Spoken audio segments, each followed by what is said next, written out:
يا مساء الفل عليكم احبابي الغاليين.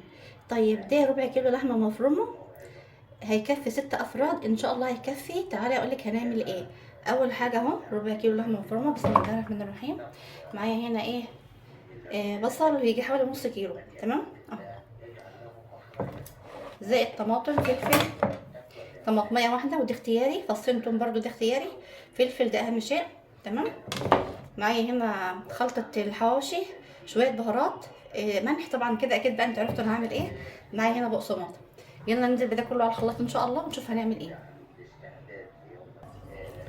خلاص طبعا انا فرمت الفلفل مع الطماطم، مع طماطمية واحدة، مع بصل، فصين توم ده اختياري، هننزل بهم هنا بسم الله.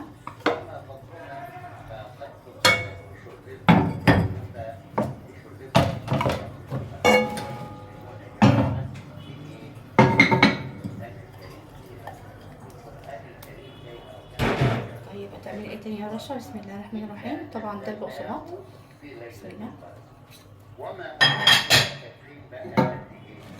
توابل، توابل الحواوشي، زائد شوية توابل إضافي معاهم شوية ملح، بسم الله. ده ربع كيلو لحمة أهو. خلاص هنسمي بسم الله. طبعا بقى ولا جرينتي ولا غيره، أنا بالنسبة ليا إيه بنزل كده بسم الله الرحمن الرحيم.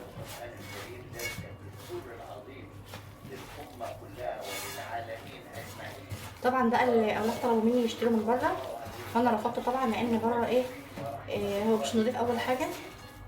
لأن كان ليا صديقة ليا بتقول لي اللي هي بتحط ودان المؤاخذة يعني عفوا المواشي وكده والقراقيش والكلام ده كله، ماشي. ففي ناس بقى بتحط بقى الجلد والحاجات دي. دي خلطة الحواوشي بالنسبة لايه اللي مشتريها من بره، ماشي. طبعا دي كويسة، في غيرها ما بيعملش كده، دي بالنسبة ليهم هتبقى احلى حواوشي، تمام. فانا قلت بقى ايه اعملها لهم في البيت. وكمان الرغيف بقى بكام؟ ب7 جنيه، ماشي. فخلاص اهو كله اندمج مع بعضه، خلاص. شوف بقى الكمية ما شاء الله بقت قد ايه. الربع كيلو لحمه مفرومه ما شاء الله عمل كتير ازاي، بسم الله ما شاء الله. بسم الله ما شاء الله، ما شاء الله. هنشوف بقى هنعمل ايه. بسم الله الرحمن الرحيم. معايا صينيه كبيره اهي. هل هو الان او غدا او بعد غد او في شهر رمضان، وما تدري نفس ماذا تكسب غدا وما تدري نفس باي. معايا هنا شويه زيت صغيرين، بسم الله اهو.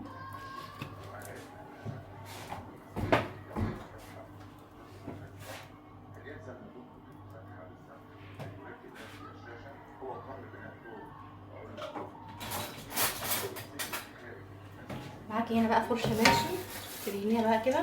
مفيش فرشه بايديكي مفيش مشكله، ممكن برضو منديل نضيف زي ما انت ايه، زي ما متيسر عندك يعني، تمام. ربع كيلو لحمه مفرومه، ربع كيلو ب40 جنيه لحمه مجمده، تمام. اما بقى غير كده بتبقى ايه غاليه يعني اهو. طبعا لسه مفتحش العيش وهو ايه سهل خالص. طبعا ده عيش صغير اهو بلدي اهو.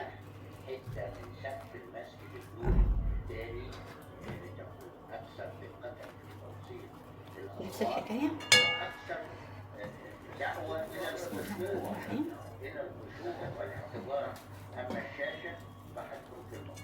تفرديها خالص عشان ايه ميبقاش حاجه في الرغيف واقفه فاضيه يعني، او فوارغ او كده، لا لازم يكون في الشكل الجميل ده، ماشي. والف هنا وشفا. طبعا ايه يهمني جدا اعرف من اي بلد، متنسوش بقى تكتبوا في التعليقات احلى حواوشي ده ولا ايه. ان شاء الله بقى هنسويه ونرجع ايه نوريكم شكل. نعمل كمان واحد، نعمل كمان واحد.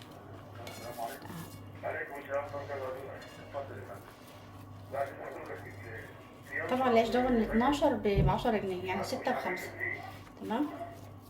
فهنشوف ان شاء الله بقى الكميه دي كلها هتعمل ايه.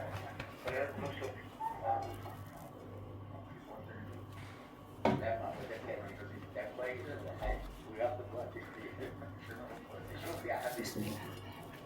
صيام رجب كله وشعبان كله مخالف للسنة. ما فيش ربنا أمرنا بالصيام شهر كامل إلا رمضان. خلاص شهر رجب يلا نخلص الكلمة ونرجع لكم. عشان بسم الله ما شاء الله. شايفين اول حاجه بقى عملتها ايه بعد ما خلاص انتهيت من الحشوه؟ عملتها زيت بحيث ان هي تبقى ايه يعني تديك اللمعه والشكل الجميل ده. طبعا هو في بتحط دهن او كده، انا طبعا رافضه الموضوع ده، ما بحطش اي دهن ولا حاجه خالص، هو بس الفرشه كلها زيت وقمت ماشيه عليها وهكذا. يلا بقى ندخل بقى الفرن ونشوف ايه الشكل والطعم ان شاء الله. انت ليك مثل اجرهم جميعا ولا بجد ايه رايكم؟ حاجه كده بسم الله ما شاء الله، حاجه هايله، هايله بمعنى هايله فعلا. بسم الله ما شاء الله. شايفين شكله ولمعانه؟ بسم الله ما شاء الله. بسم الله ما شاء الله جميل جدا، وريحته بقى قلب الشقه عندي. بسم الله ما شاء الله. نفتح سوا. بسم الله ما شاء الله. ايه رايكم؟ بجد حاجه روعه وتشرف فعلا. بسم الله ما شاء الله. يلا ندوق كده. بسم الله. الله بجد روعه، جربوه وتنسوش تقولوا رايكم. في امان الله، مع فيديو جديد ان شاء الله. يعني وسيله من